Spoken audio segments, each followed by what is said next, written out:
મંચ પર વિજયન અને થરૂર બંને બેઠા છે। આજે ઘણા લોકોને ઊંઘ નહીં આવે। કેરળમાં પીએમ મોદીનું નિવેદન। વડાપ્રધાન નરેન્દ્ર મોદીએ શુક્રવારે કેરળના વિઝિજમ આંતરરાષ્ટ્રીય પોર્ટનું ઉદ્ઘાટન કર્યું છે। આ ઉદ્ઘાટન સમયે તેમણે વિપક્ષ પર કટાક્ષ કરતા કહ્યું હતું કે આજનો આ કાર્યક્રમ અનેક લોકોની ઊંઘ ઉડાડી દેશે। આ કાર્યક્રમમાં વડાપ્રધાન મોદી સાથે મુખ્યમંત્રી પિનારાઈ વિજયન પણ સામેલ થયા હતા। વડાપ્રધાન મોદીએ કહ્યું કે અહીં મુખ્યમંત્રી વિજયન પણ બેઠા છે, તે તો ઇન્ડિયા ગઠબંધનનો મજબૂત સ્તંભ છે।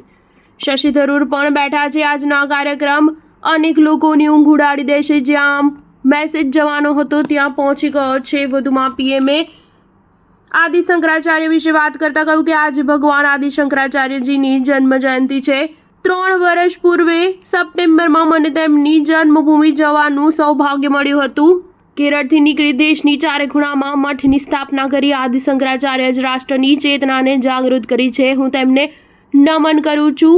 વિઝિજમ પોર્ટ આશરે ₹8,800 કરોડના ખર્ચે તૈયાર થયું। તેની ટ્રાન્સશિપમેન્ટ હબ ક્ષમતા આગામી સમયમાં 3 ગણી વધશે। તેને મોટા કાર્ગો જહાજને ધ્યાનમાં લઈને બનાવવામાં આવ્યું છે। અત્યાર સુધી ભારતની 75% ટ્રાન્સશિપમેન્ટ ગતિવિધિઓ પોર્ટ પરથી જતી હતી, જેના પરિણામ રૂપે દેશને મોટું નુકસાન થતું હતું, પરંતુ હવે સ્થિતિ બદલાઈ છે। પહેલા વિદેશોમાં ખર્ચાતું ધન હવે સ્થાનિક વિકાસમાં ઉદ્યોગમાં લેવામાં આવશે, જેનાથી વિઝિજમ અને કેરળના લોકો માટે નવી આર્થિક તકોનું સર્જન થશે। સ્ટાર ન્યૂઝ 7 હંમેશા સચ્ચાઈની સાથે।